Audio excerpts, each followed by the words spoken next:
ಗದಗ ಬೆಟಗೇರಿ ನಗರದ ಗ್ರಾಹಕರನ್ನು ವಂಚಿಸಿ LPG gas cylinder ಕಾಳು ಸಂತೆಯಲ್ಲಿ ಮಾರಾಟ ಮಾಡುತ್ತಿರುವ ಬಗ್ಗೆ ಹಾಗೂ ಸಾರ್ವಜನಿಕರಿಗೆ ವಿನಾಕಾರಣ ತೊಂದರೆ ನೀಡುತ್ತಿರುವ ಏಜೆನ್ಸಿಗಳ ವಿರುದ್ಧಕ್ಕೆ ಕ್ರಮಕ್ಕೆ ಆಗ್ರಹಿಸಿ ಮತ್ತು ಇಂತಹ ಏಜೆನ್ಸಿಗಳ ಪರವಾನಗಿ ರದ್ದುಗೊಳಿಸಲು ಸ್ಲಂ ಆಂದೋಲನ ಕರ್ನಾಟಕ ಹಾಗೂ ಗದಗ ಜಿಲ್ಲಾ ಸ್ಲಂ ಸಮಿತಿ ಪದಾಧಿಕಾರಿಗಳು ಜಿಲ್ಲಾಧಿಕಾರಿಗಳಿಗೆ ಮನವಿ ಪತ್ರ ಸಲ್ಲಿಸಿದರು.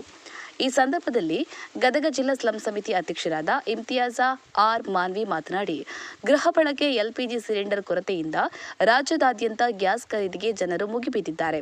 ಸಿಲಿಂಡರ್ಗಳ ಕೊರತೆ ನೀಗಿಸಲು ಹೆಚ್ಚಿನ ಉತ್ಪಾದನೆಗೆ ಕಂಪನಿಗಳಿಗೆ ಕೇಂದ್ರ ಸರ್ಕಾರ ಆದೇಶ ನೀಡಿದೆ. ಬ್ಲಾಕ್ ಮಾರುಕಟ್ಟೆಯಲ್ಲಿ ಕೆಜಿ ಗೃಹ ಬಳಕೆಯ ಸಿಲಿಂಡರ್ 1,500 ರೂಪಾಯಿಗೆ ಮಾರಾಟವಾಗುತ್ತಿದೆ ಎಂದು ಸಾಕಷ್ಟು ಸುದ್ದಿಗಳನ್ನು ಇತ್ತೀಚೆಗೆ ನಾವು ನೋಡುತ್ತಿದ್ದೇವೆ. ಮುಂಬರುವ ದಿನಗಳಲ್ಲಿ ಅನೇಕ ಹಬ್ಬಗಳು ಇರುವುದರಿಂದ ಎಲ್ಪಿಜಿ ಸಿಲಿಂಡರ್ಗಳಿಗೆ ಭಾರಿ ಬೇಡಿಕೆ ಇದೆ. ಗಲ್ಫ್ ರಾಷ್ಟ್ರಗಳಿಂದ ಭಾರತಕ್ಕೆ ಎಲ್ಪಿಜಿ ಸಿಲಿಂಡರ್ ಪೂರೈಕೆಯಲ್ಲಿ ವ್ಯತ್ಯಯವಾಗಿದೆ. ಹೀಗಾಗಿ ಪ್ಯಾನಿಕ್ ಆಗಿ ಎಲ್ಪಿಜಿ ಸಿಲಿಂಡರ್ ಖರೀದಿಗೆ ಜನರು ಮುಗಿಬಿದ್ದಿರುವ ದೇಶದ ಎಲ್ಲಾ ಕಡೆಗಳಲ್ಲಿ ನೋಡುತ್ತಿದ್ದೇವೆ. ಅನೇಕ ಕಡೆಗಳಲ್ಲಿ ಗ್ಯಾಸ್ ಏಜೆನ್ಸಿಗಳ ಮುಂದೆ ಖಾಲಿ ಸಿಲಿಂಡರ್ ಇಟ್ಟುಕೊಂಡು ಜನರು ಹೊಸ ಸಿಲಿಂಡರ್ಗಾಗಿ ಕಾಯುತ್ತಿದ್ದಾರೆ.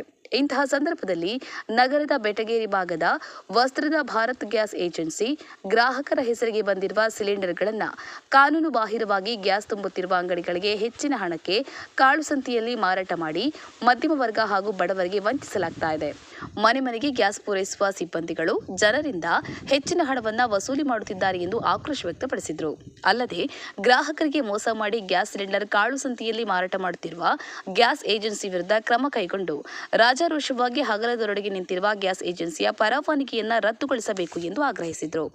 ಸ್ಲಂ ಸಮಿತಿಯ ಕಾರ್ಯದರ್ಶಿ ಅಶೋಕ ಕುಸಬಿ, ಮಹಿಳಾ ಸಮಿತಿ ಅಧ್ಯಕ್ಷರಾದ ಪರವೀನ ಬಾನು ಹವಾಲ್ದಾರ, ಮುಖಂಡರಾದ ಇಬ್ರಾಹಿಂ ಮುಲ್ಲಾ, ಮೌಲಾ ಸಾಬಾ ಗಚ್ಚಿ, ಶರಣಪ್ಪ ಸೂಡಿ, ಮೆಹಬೂಬ ಸಾಬಾ ಬಳ್ಳಾರಿ ಹಾಗೂ ಹಲವರು ಈ ಸಂದರ್ಭದಲ್ಲಿ ಉಪಸ್ಥಿತರಿದ್ದರು.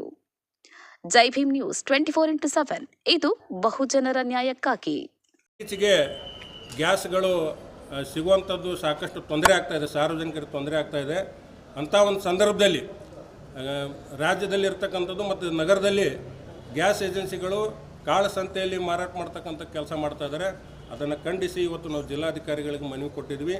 ಸುಮಾರು ಸಾವಿರಾರು ಹಣ ತಗೊಂಡು ಈ ಸಾರ್ವಜನಿಕರನ್ನ ಮೋಸ ಮಾಡಿ ಲೂಟಿ ಮಾಡಿ ಗ್ಯಾಸ್ ಏಜೆನ್ಸಿಗಳು ಜನರ ಹೆಸರಲ್ಲಿ ಬಂದಂಥ ಗ್ಯಾಸ್ಗಳನ್ನು ಬೇರೆಯವರಿಗೆ ಮಾರಾಟ ಮಾಡಿ ಹೆಚ್ಚಿನ ಬೆಲೆಯಲ್ಲಿ ಮಾರಾಟ ಮಾಡ್ತಕ್ಕಂಥ ಕೆಲಸ ಮಾಡ್ತಾ ಇದ್ದಾರೆ.